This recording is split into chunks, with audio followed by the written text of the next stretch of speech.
What is it you want, Mary? You want the moon? Just say the word and I'll throw a lasso around it and pull it down. Hello, everyone, and welcome back to Flop Shop. I'm your host, Cormac Duff. Hi, I'm Isadora. I'm cozy. You do look cozy. And today we're reviewing. It's a Wonderful Life. As a note, I'd like to say that Cormac is wearing a suit because he's a real doctor, and I'm wearing pajamas because I'm a baby doctor. You are a baby doctor, but you're wearing a mug that has like someone in scrubs saying, what is it? There is rainbow of hope at the end of every storm. Yeah, it's actually your sister's Dr. Emer mug. Oh. Which is the most Emer thing ever, actually, to have on a mug. But I didn't realize that when I stole it to drink. So today we're reviewing the 1946 Christmas classic, It's a Wonderful Life, which I watched last Friday with my friend Claire. Shout out to Claire to prepare for this podcast. Isadora, what have you done to prepare for this podcast?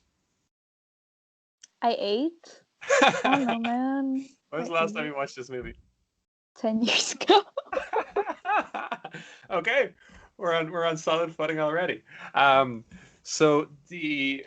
Can you remember any of the plot of this movie, Isadora, if you were to describe it to someone from your 10-year ago memory of the film? Man dies. Suicide is bad. No, Man tries to kill himself. Suicide bad. Yeah, that's sort of it. And so he tries to kill himself. Then what happens? Life is good, yes? Angels are a thing. I feel like I'm teaching remedial English. Which, to be fair, Brazilian Jesus would agree that angels are a thing, so it's okay. Ow! I just hit myself on the tooth, and I just think that I'm like, Brazilian Jesus is just not happy with me right now. He's like, girl, your Catholic knowledge is really lacking right now. And I'm like, damn, Brazilian Jesus, I'm studying for the USMLE and I'm tired. Give me a break. Man. Yeah. So It's a Wonderful Life is a kind of Christmas kind of magic realism comedy drama. It's most famous for the climax where the main character, George Bailey, is about to kill himself, about to throw himself off the bridge. An angel appears. See, man tries to kill himself. So the angel shows him what the world would be like if he never lives and how much worse off everyone would be. He decides not to kill himself, goes back home with his family. Everyone has a big hug. But that's only nothing wrong with my plot synopsis. Yeah. So you've probably seen this parodied a million times. I saw it on Rugrats, and but it's been in everything else. I've watched all of Rugrats. I obviously don't know this movie well enough because I don't know the parody.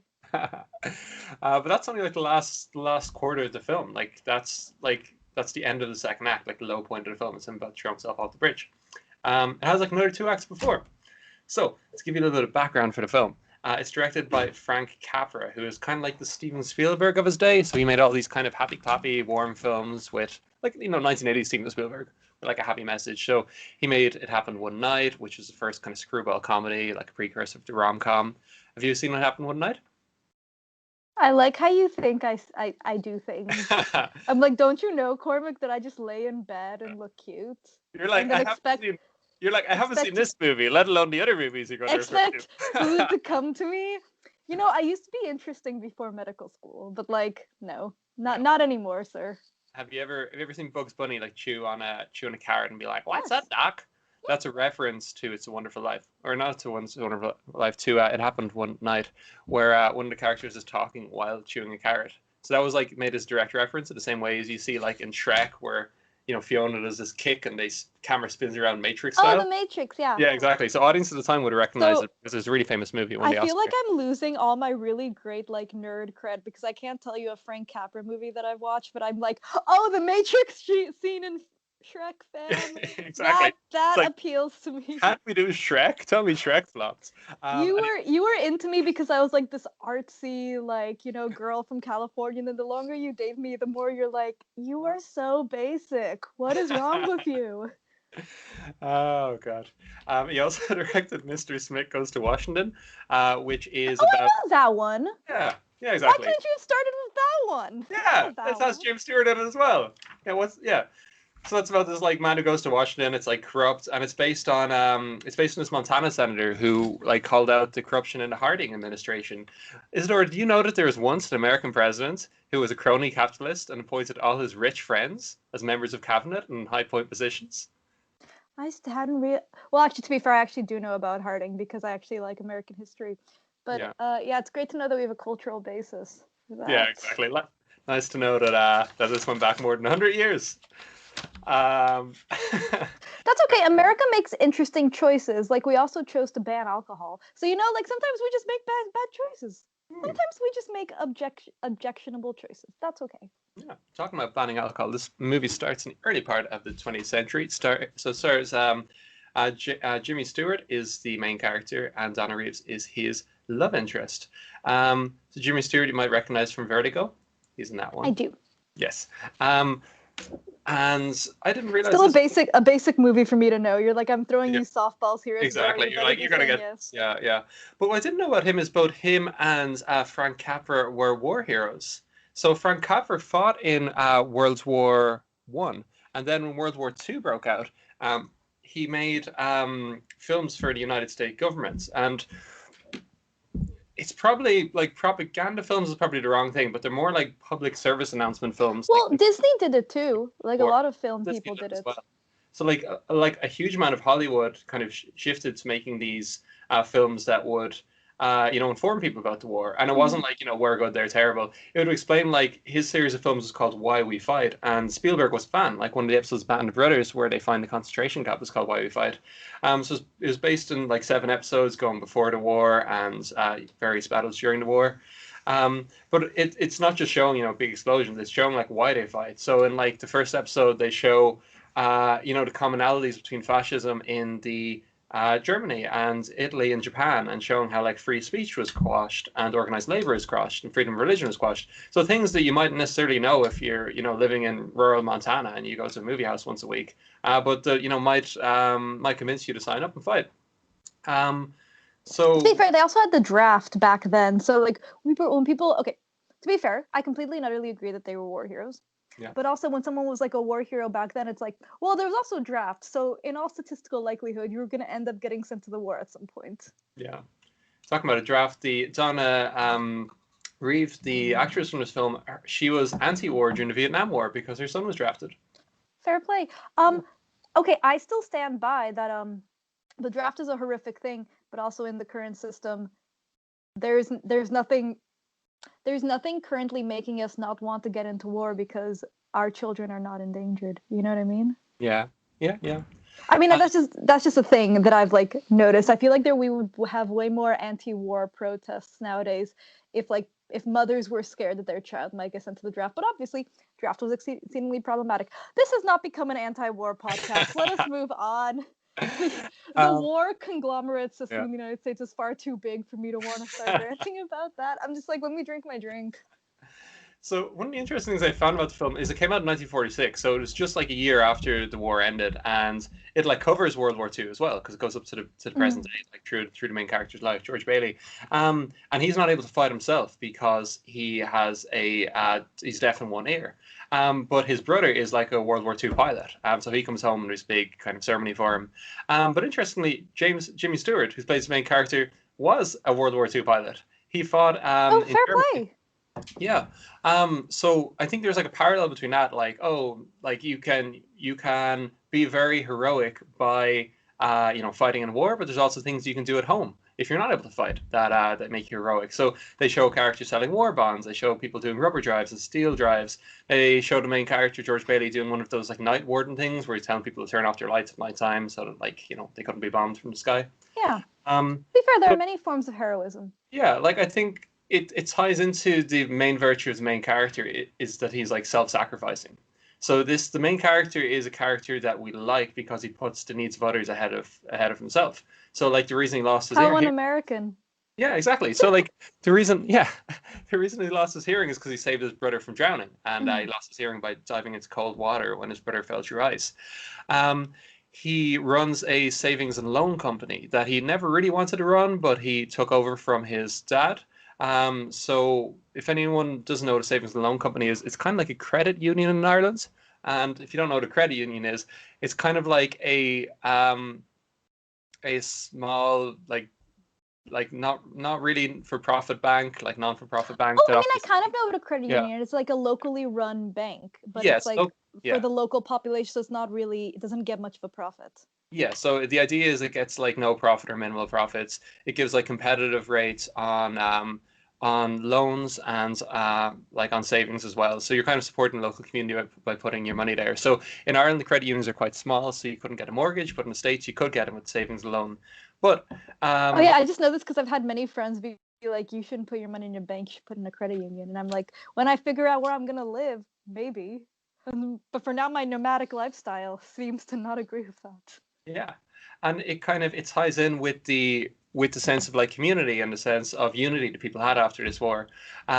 But if you're wondering why did I have to explain savings and loans, it's because they haven't been the thing over the last 40 years. So because there's really high interest rates in 1970s and really high inflation, it suddenly became the rate of interest you get by putting your money in a savings and loan was negligible. So people were like, I'm not going to put my money in a savings and loan. And meanwhile, the money that these savings loans were getting back from their mortgages wasn't that much, so they weren't making a profit. So instead, they're like, oh, we should go into like riskier ventures. We should buy junk bonds. We should buy risky commercial real estate, and none of that worked out. So the savings loans kind of collapsed in the 1980s, so they're not a thing anymore. Which ties me into my second point. This film is about the collapse of American society, and it's about how the kind of community and, for the lack of a better word, kind of the socialism of the 1940s has completely been destroyed over the last 60 years. Well, I think like the care for people, like Yeah. I feel like okay, you know what I think the problem is? I think the problem is that in many ways socialism has become a dirty word in the United States. Socialism is a dirty word. So this film was made in 1946. It could not have been made in 1956 because it was McCarthyism and it would have been called communism, because the main character of the film is like a man who hoards wealth. Like Mr. Potter is like a monopolist. Like he buys the bank when it's weak. He buys people's savings at like half their value when they're desperate. He like owns pretty much the whole town. He's like your conglomeration vertical integration guy who doesn't really add anything but just owns everything and creates like a monopoly. And eventually in the kind of evil world where George Bailey was never alive, it's the entire name of the town is named after him, Pottersville. So it shows kind of unbridled capitalism in a very bad light, and it shows that the only solution to that is for people to band together as a community to kind of defeat the excesses of capitalism and the hoarding of capitalism in too few hands.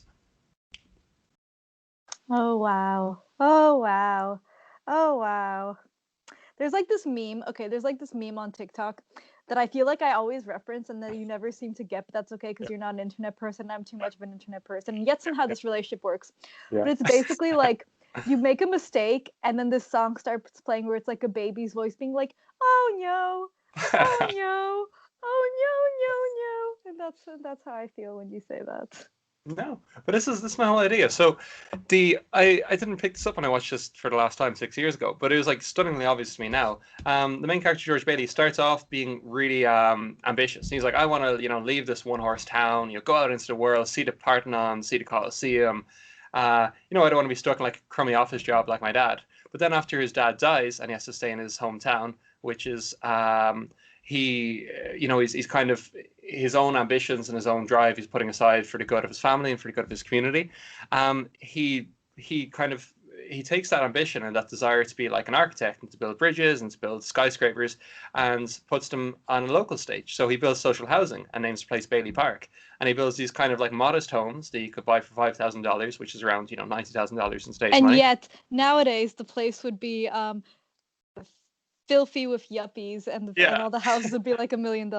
Yeah, exactly. And like even then, like when I was working it out, like in the villain's henchman is like, these houses could be sold for twice what he sold them for. And I was like, that's still only $180,000. That's still really good value. It's still really good. I'm just like sitting here being like, where can I buy a house for $180,000 in America, sir? Like, God damn it. These are new houses, not like some crumbling. And I just remember taking you through California and like showing you like Laguna Beach and being like, yeah, like one day when I'm like older, like I'd love to like live in Laguna Beach and stuff. And you were like, oh, like how much are these houses? I'm like, millions. And you're like, how long have these houses been here, Dora? Probably since like the 1960s. And then you're like, millions. And I'm like, yes, many millions. Not like, this is not like a couple, like one or two, sir. This is many millions.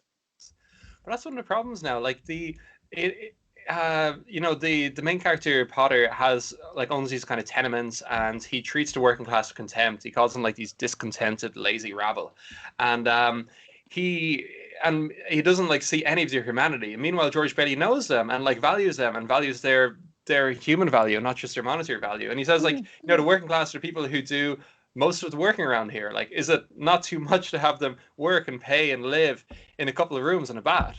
Like, it's this kind of it's this modest kind of dream of home ownership, which this generation of people had, but millennials now don't have.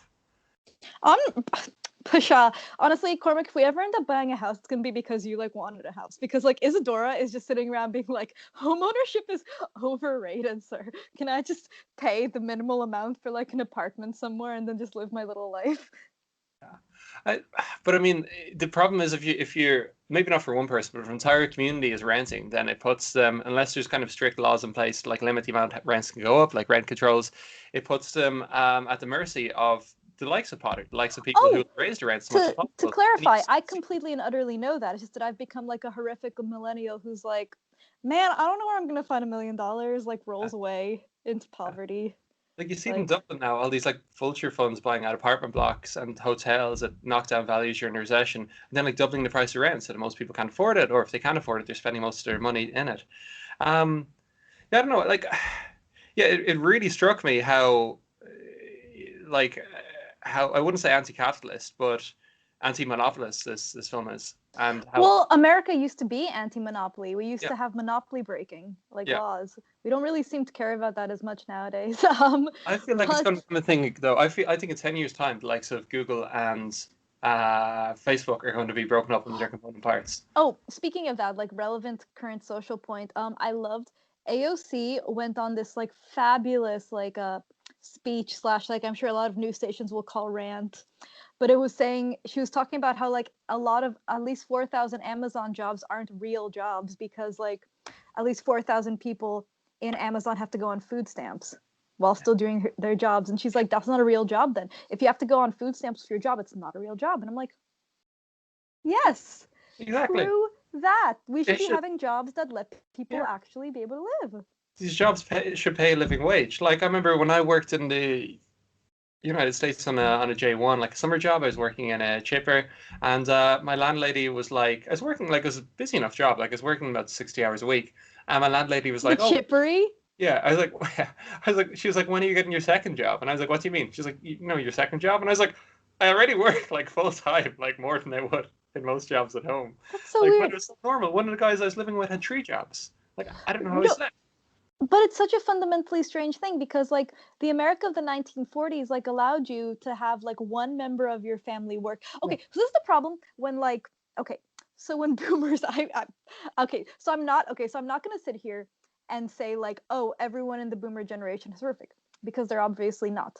But I think that I have a bit of an issue when people far older than me are like, well, in my day, like I used to be able to work like a summertime job and pay for university. And I'm like, yes, but in your day, going to one of the universities of California was almost free. Now it costs like $40,000 someone outside of California to go there. And for me to go there, it still costs like a good like $12,000 to $15,000, which is not something I can make in a summer job. It was just like very weird. It's like, I just don't think that like when people who went to school before the 1990s say something like that, I don't think that they're coming off.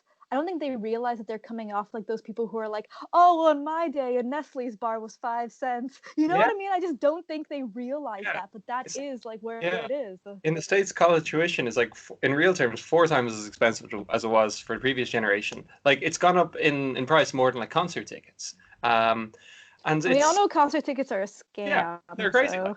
And concert tickets have only gone up so much because CD sales have gone down. And like Frank Capra is just that. Like, he's an embodiment of the American dream. Like, he came to America when he was 5 with his poor Sicilian family. Like, he literally like was looking at like the Statue of Liberty as he came in, and his dad was like, "That's the torch of freedom." He did these kind of little small jobs in the States, in California, like working as a bartender and stuff. He was able to put himself through college. He did chemical engineering, and then he became a filmmaker afterwards. So like he literally came But from see, nothing. that's fantastic. That's Yeah. like that is how America used to be. And I Yeah. like say that as like parents who in many ways like do exemplify the American dream. You know what I mean? Yeah. Like who came to America and were like the traditional like, success immigrant story where like my dad came got his PhD, like my family's able to buy a house, you know what I mean? But I Yeah. just think that for this generation it's like exceptionally difficult. To be fair, it was difficult in my parents' time as well, but it seems to be getting exponentially more difficult. Yeah. And I think what's really interesting is nowadays, if you think about someone who's like a kind of stereotypical Christian in the States, you think of someone who's like on the conservative ride and, is like lower my taxes and I don't really care about people who aren't as well off as me. But this wasn't the case at the time at all. When Frank Capra adapted The Greatest Gift, which is a short story is based on, there was no angel character. There's no religious undertones at all to the short story. The short story is just a man, like some stranger comes to town and shows the man what life would like without him. But Frank Capra wanted to add kind of a moral element to it, so he added in the angel, he added in God as this omniscient narrator, like You know why? talks through George Bailey's life.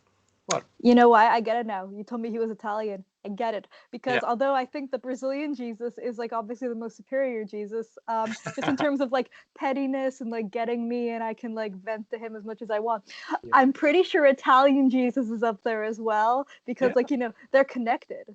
They're part of like our colonial oppression force. So we have All like these- a common Latin based understanding of each other. All these Latin Jesus are best friends. Yeah, all the Latin Jesus They're is just like hanging out at the beach in speedos together.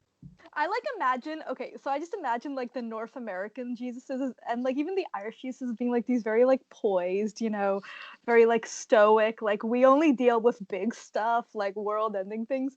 And I like imagine all the Latin Jesuses just chilling in like a beachside cabana being like, oh, Isadora was telling me how hard her medical school exam was, so I'm just gonna throw that girl a softball. Like she's been having a real hard time and I just think she could use like a nice week where nothing bad happens. And I'm like, oh, Brazilian Jesus, my homie. So yeah, I totally get it now because Italian Catholicism is like, Yeah.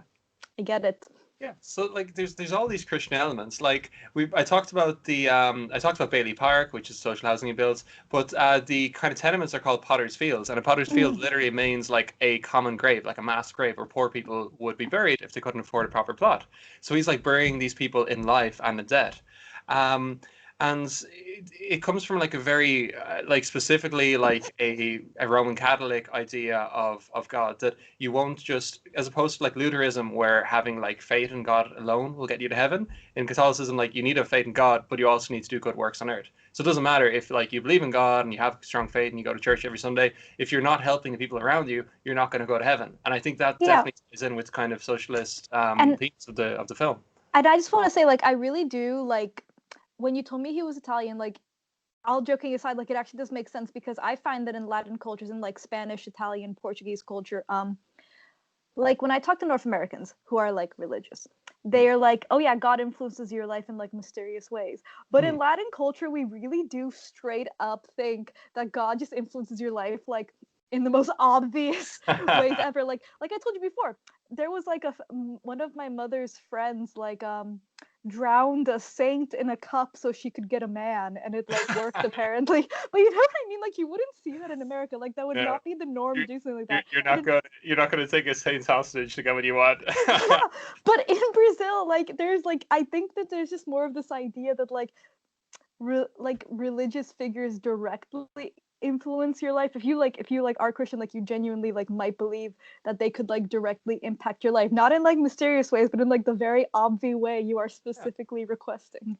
But I think that's the difference between like this kind of Latin like Catholic view of God and this like Anglo-Saxon Protestant view of it. Like I think in like John Calvin said that if you like get a lot of money on earth, that the world is deterministic, so God is deciding everything that's going to happen, and God has given you money because he likes you, he thinks that you're a worthy person, and he's giving you money on earth as an earthly reward, and you're going to get your reward in heaven if you believe in him and you go to church every Sunday. Man, fair play to Calvin. I think but that's the opposite of what Jesus said. Jesus said that if you were like, it's easier for a camel to go through the eye of a needle than for a rich man to go to heaven. It's like if you're hoarding your wealth and you're well off and the people around you are poor and suffering, then you're not going to get into heaven because you could have been helping him this entire time. I mean, but also like, I mean, I'm obviously joking here, but like, fair play to like Calvin for being like, oh yeah, God gave me all this money, so I'm great. I'm like, Jesus, if God gives me like a B- on a test, I'm like, oh, Jesus loved me today. Like, Exactly. God really brought it for me. Jesus has that for me. Yeah. And like I think they create a lot of kind of tie in the socialism with a lot of Christian imagery. So the film starts with like prayers from the main character's children, from himself at his low points, from the townspeople saying like, please look out for George Bailey. So by coming together and like caring for one person in the community, they're like able to get the help of God. And the main character is like he's praying himself and he's at a low point. It's like Jesus on the cross thinking, why have you forsaken me? And there's other similarities too. Like he's at one stage, Mr. Potter offers him a job. He offers him like 8 times his salary. It's like $250,000 a year in stage money. But he turns it down. And it's like the temptation of Jesus in the desert, where he's offered like all the kind of earthly, kind of riches and to be the king of everything and that he could think of. But he does it like, one, because he's a good person, but two, but he cares about the people around him. He's like, if I do this, they're all going to suffer. The saving loan is going to close, and ultimately their life will be worse. And I'll have like a negative impact in the world instead of a positive impact. I mean, fair play for him for being, but I will say, okay, from a completely like ideological, like historical perspective, like coming from a nation where Catholicism is actively linked to liberalism, I mean, like Brazil, where like, particularly when we were under like military like rule, our Catholic Church was very tied to like socialist and like liberal movements. I really do feel, yeah, so I really do feel like in that manner it makes sense. Like I think that the United States in the 1940s probably was also that way, if you know what I mean, where they like were like, you know, we're pro workers' rights, we're pro union, we're pro all these things of actively assisting people. But I do think it's like definitely like a strain of like Christianity and Catholicism. Like I find nowadays there seem to be like 2 strains. Seems to be like the level of Christianity where everything's like really, really, really just like, we don't care about like non-Christians, like we don't really care about like doing social welfare programs. But then I also find like in a lot of like countries this exact opposite strain that's like, oh well, we're really proactive and we like help fund community centers and we really care about your workers' rights. And I'm like, that's an interesting split. Everyone. Well, clearly, like the latter is more the teaching of Jesus. Like Jesus, like worked with like lepers, with like sex workers, with like the people who are at like the margins of society, and like these Pharisees wouldn't touch, literally. And I think like George Bailey. I enjoyed the themes of the movie a lot. I'm still surprised that it gets shown so often in the United States. Yeah, so the reason it gets shown so much is it was a flop when it came out. So one, it was released in February, so it's not a Christmas movie. But two, people thought it was too dark at the time because it starts off with him about to kill himself, and people at the time were like, "That's too dark. We need something more cheerful." And it actually got wider. Old-timey movies, though, like have some really problematic stuff in them in general. Like I'd like to put.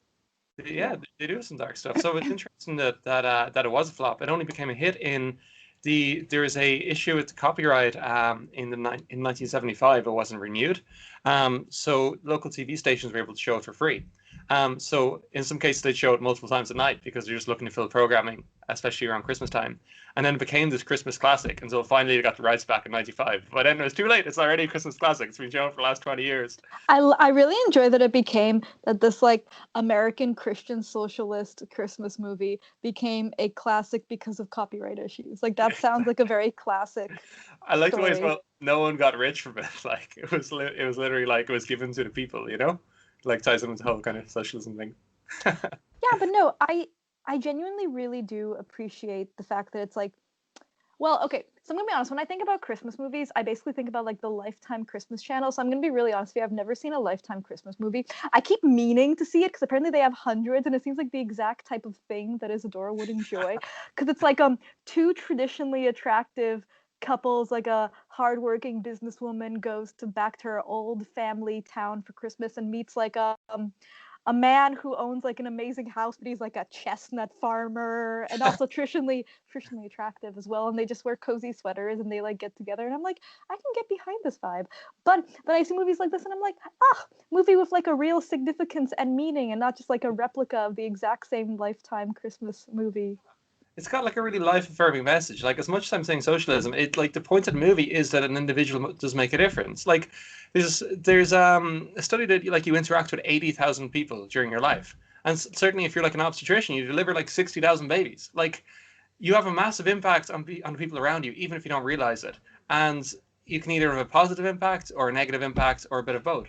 And this film shows like the absence of one person, like the lack of positivity that it causes. Isadora sitting here like sipping her Yeah. tea, being like, "Can I avoid interacting with people because I am an introvert?" And it's like it's very much kind of a Christianist messaging. Like they show the world without him as Pottersville, where like Potter not only has monopoly on things and people live in poverty, but also like people live with all these vices. So you go down Main Street and it's just all um, like burlesque shows and pawn shops and tenement housing and hard drinking bars where like everyone is like Yeah, TBH, I'm more offended at the fact they have like all these like pawn shops and they have like burlesque shows. Cause I'm like, pawn shops are taking advantage of underprivileged people, yo. Yeah, Let's talk exactly. about why pawn shops are bad for a neighborhood, eh? Yeah.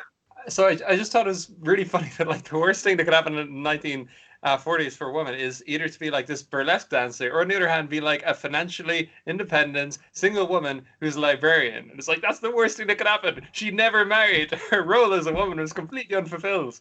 To be fair, we still had those in the 1980s, like all those movies where it's like, oh, I'm a high-powered businesswoman and I make millions of dollars, but I don't have a man, so my life is unfulfilled. And I'm like, Yeah. yes, but you have millions of dollars. I would like money, please. Financial stability sounds attractive to me. That's why I like broadcast news so much, because at the end it's like, oh, maybe she should just like give up her like values and just settle down with this guy who doesn't really like her, value her, respect her. And she's like, nope, I am not going to do that. In fact, I'm not going to end up either. No bad. No, I love broadcast news. I feel like all of our podcasts should have an ending where we're like, but have you seen broadcast news? Exactly. The one best rom-com in the entire world. It is, yeah, yeah. Same year as When Harry Met Sally, and I think it's a better movie. Perfect. Yeah. So I don't know. I like the film, one because of its whole, we've talked about its community aspects, tying in Christianity and socialism. Two, because it is a really life-affirming movie showing the difference one person can make. And three, just because it's really heartwarming. Like you watch it and you get that kind of Christmassy feel. So I'm going to give it a bop. Isadora? I give it a bop, but I give it a bop mostly because I'm like, yeah, like I'm sure that Italian Jesus chills with Brazilian Jesus, and I'm sure that like Brazilian Jesus will tell Italian Jesus if I don't give it a bop, and I really don't want that bad karma. Because like I'm about to take my exam, so I really need all that like good Jesus candle karma, because obviously before you do an exam, your mother has to pray to you for the saint of lost causes. Which I didn't realize for a decade that was who. Like my mom, That's hi such a mama put down. amigo. Your mom specifically praying to the saint. Like you realize there is like a saint of like universities and academia and exams. She No, could pray. no, we're Brazilian. We gotta go high maintenance. We gotta pray to the saint of lost causes. I love Hey, it. at least she's being very honest about exactly how good Yeah. Well, my mom would always like light a candle, and I'd be like, "The exam went great." She's like, "Well, I lit a candle," and I'm like, "I'm not sure those things are there's causation. There's certainly I'm correlation." sitting here being like, okay, your mom felt confident enough in you to light one candle. My mom gets a gigantic bucket and stuffs it with like 20 candles when I'm about to take a major exam and she leaves them overnight. And then my sister keeps getting paranoid that we're gonna burn down the house. So my like brother's terrified he'd be burned out of the house. Never my mom lit a candle. yeah, so I'm just gonna say, I think it speaks to a lot about your mother's confidence in you that she only lit one candle. Exactly. Welcome to a Brazilian family. But yes, As your mom didn't just light like a funeral pyre or something. so my point is, I give it a bop. I mean, also for all the social things because it sounds lovely, but also because I am enjoying those Italian Catholic vibes. Hopefully we don't start some sort of sectarian war. Between Italian Jesus and Yeah, Brazilian exactly. Jesus. Between Italian Jesus and Brazilian Jesus, there's like some Like I hope people Yeah. I hope people get that I'm like semi joking, but the problem is that when I go like, oh I'm joking, and then I have to immediately look and be like, I'm not joking, Brazilian Jesus, you are better. I have to like immediately give him reassurance because I don't want him to get upset. Yeah, exactly. Brazilian Jesus is just the type of Jesus who'd like strike you down in a fit of rage and be like, "This bullshit, sir." I know, so it's like, but then I'm like, oh my god, now I've made it become a thing because I don't ever want to piss off Brazilian Jesus because now I've made this Jesus that is approachable and therefore I cannot insult him. Yeah, no. Yeah, So welcome to Isadora's running joke. You got to keep Brazilian Jesus on side. Yeah. You know, So welcome to Isadora's running joke that slowly come to bite her in the back. There we go. So it's a bop. So that is a wrap for today. Happy holidays, Merry Christmas, everyone. And next week we'll be back with Dread. See you next week. Yeah, everyone have a lovely time. Happy to all your non-denominational/denominational winter holidays. And yeah, we're gonna do Dread. Dread's great. Bye. Bye.